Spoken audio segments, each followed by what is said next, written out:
Using a text keyword process to gather contact information during speaking events, lead magnets, and other marketing initiatives can be incredibly useful. It provides an easy and convenient way for interested parties to provide their contact details, making it simpler to follow up and engage with them in the future. By using a specific text keyword, such as text my account number to receive your copy, you can create a call to action and incentivize people to take that action. It also enables you to segment your audience and target your messaging more effectively based on their interests and preferences.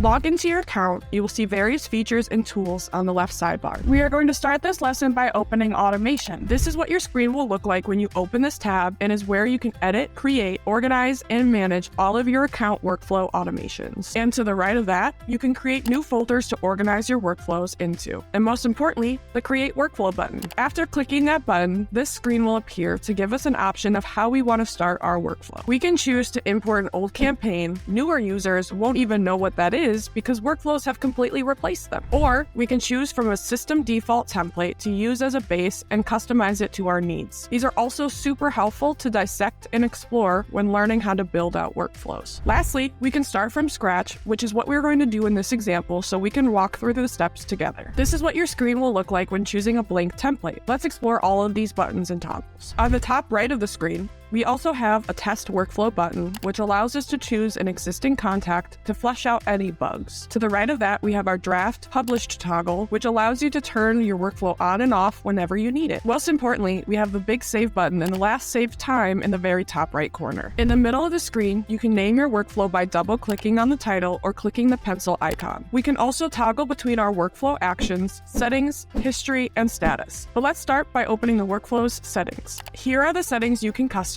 for each workflow you create. Now we can start adding our triggers. A trigger is a behavior or setting used to fire off a workflow. You can add one by clicking within the box shown. You could even have more than one trigger that executes this workflow, or leave it blank if you're adding the contacts from a bulk action or another workflow. This pop-up will appear for you to choose what trigger you want to pick and customize for your use case. Again, this is what fires off your workflow. Here's an example of a super simple workflow that triggers off of the keyword being texted to our account phone number and sending the page URL back to them. Overall, using a text keyword process can effectively generate leads, build your database, and grow your business. By clicking on our example trigger, we can see that we used the customer replied trigger, SMS reply channel, and specified our word or phrase. This isn't limited to SMS only. You could always use other reply channels to use a keyword for Facebook messages, Instagram DM, phone calls, and more. And you will be able to start ordering the actions that the system will perform. You can add as many actions as you need, like wait steps, emails, and more. This is the pop-up that will appear when clicking any plus icon to choose which action you want to add and customize for your use case. There are a ton of actions you can choose from, including custom wait steps, if-else branches, go-to steps, and more. Here's a simple example of how we used an SMS action to reply back to the contact and give them the link to the next step. Here's another example where instead of simply replying back with a link, we asked for their email. If they provided it within a few minutes, we updated their email field and then sent them more information to that email address. That's it. Make sure to follow any lesson instructions below and mark this as complete to keep moving forward.